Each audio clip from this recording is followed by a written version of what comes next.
आपसी भाईचारा सौहार्द को स्थापित करते हुए विकास के कार्यों में ध्यान लगाएं, ना कि आपस में टीका टिप्पणी इत्यादि। नजर भी आज डुमरी विधानसभा उपचुनाव के परिणाम पर टिकी है। निश्चय ही परिणाम के लिए अभी आपको शाम तक का इंतजार करना होगा, शाम ढलने तक की प्रतीक्षा करनी होगी।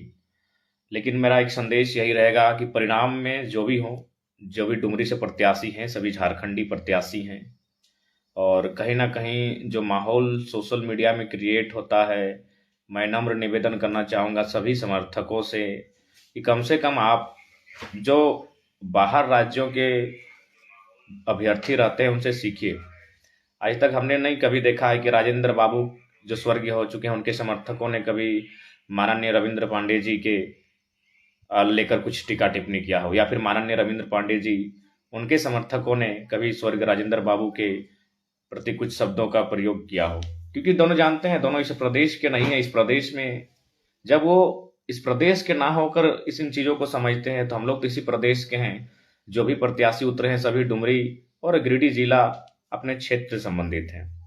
तो जो भी परिणाम आएगा, जनता के जनमत का स्वीकार करें और आपसी टीका टिप्पणी से बेहतर होगा कि विकास के जो कार्य हैं उन पर ध्यान दें। और अपितु हम एक संदेश यह भी देना चाहेंगे, या जिनका भी विजयी होता है, जो भी विजयी होते हैं, जो भी दल विजयी होते हैं, जो भी प्रत्याशी विजयी होते हैं, उन्हें एक नैतिक राजनीति का परिचय देते हुए अगर उन्होंने या फिर उनके समर्थकों ने विपक्ष में जो प्रत्याशी हैं उनके प्रति अगर किसी प्रकार की कोई ऐसी अमर्यादित भाषा या टिप्पणी का प्रयोग किया है, तो मुझे लगता है विजयी होने के पश्चात उस पर वे कहीं ना कहीं अगर अपनी ओर से नैतिकता के आधार पर अगर क्षमा याचना कर लेंगे, या फिर उसके प्रति जिन प्रत्याशियों से आप लड़कर चुनाव जीतते हैं उनके प्रति भी अगर थोड़ी सी माने पॉजिटिव होते हुए अगर उनके साथ खड़े होते हैं, या फिर उनसे बधाइयाँ उनसे भी स्वीकार करते हैं, तो मुझे लगता है एक नैतिक राजनीति का उदय होगा। और मेरा मानना है झारखंड में कहीं ना कहीं झारखंडियों के बीच खासकर जिस प्रकार से आलोचनाएं, टीका टिप्पणियां, देखिए आलोचना टीका टिप्पणी अलग विषय है, लेकिन एक विषय ये भी है कि हम लोग अमर्यादित टीका टिप्पणी करने लगते हैं। किसी के सार्वजनिक पटल पर किसी के व्यक्तिगत जीवन को चरितार्थ करने लगते हैं, जो कि कहीं ना कहीं हमारे हिसाब से उचित नहीं लगता है।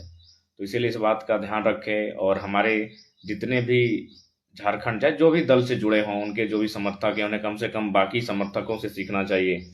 आज तक देखिए यहाँ हजारीबाग में जयंत सिन्हा, यशवंत सिन्हा, आज तक हमको लगता है कि जो भी प्रवासी लोग हैं, मैंने जो हमारे राज्य के नहीं हैं, उन्होंने कभी उनके लिए कोई शब्द नहीं लिखा होगा सोशल मीडिया के प्लेटफॉर्म पर, ना ही शायद कभी आलोचना की होगी। ये चीजें झारखंडियों में कमी रह जाती है। तो इस बात का ध्यान रखें, चाहे कहा कि रामगढ़ का उपचुनाव हो या फिर डुमरी का उपचुनाव हो, दोनों में सोशल मीडिया में इस प्रकार की एक दूसरे पर दोषारोपण किया गया, एक प्रकार से मुझे लगता है कहीं ना कहीं ठीक नहीं हो सकता है, ठीक नहीं कहा जा सकता है। और मैं उम्मीद करता हूं तमाम सभी दलों के समर्थकों से कि शाम ढलने के साथ ही थोड़ा सा नैतिकता का परिचय देंगे, क्योंकि कुछ कुछ शब्दों का जीत के बाद भी या फिर मैंने ऐसा लगता है कि कहीं ना कहीं उचित नहीं लगता है। राजेश दा, सोशल मीडिया के माध्यम से बहुत सारी ऐसे टीका टिप्पणी या फिर ऐसे जानकारियां प्राप्त होती हैं, लगता क्या ये आपको भी लगता है? अब आप तक अगर जानकारी नहीं पहुंची है तो फिर हम कैसे कह सकते हैं? तो इसलिए अब तमाम डुमरी उपचुनाव पर पूरे राज्य की नज़र निश्चय ही कहीं ना कहीं ये सीट काफ़ी चर्चा का विषय रहा है पूरे राज्य में। और आज जो भी जनता का आशीर्वाद कहिए, जनता का विचार कहिए, जनता का मत कहिए, आज उसका शाम ढलने तक सारी बातें सबके सामने क्लियर हो जाएंगी। तो जो भी परिणाम होगा उसे सभी सहर्ष स्वीकार करते हुए, तो बाकी विशेष नहीं, डुमरी उपचुनाव के परिणाम को लेकर शुभकामनाएं। जो भी विजयी होते हैं उनको शुभकामनाएं, जो विजयी नहीं हो पाते हैं उन्हें भविष्य के लिए शुभकामनाएं, क्योंकि कहीं ना कहीं सबका रोल है। जब पक्ष विपक्ष मुद्दों पर जीत हार के बाद भी ऊपर उठकर सोचेंगे, तभी विकास संभव है। बाकी सबको जोहार।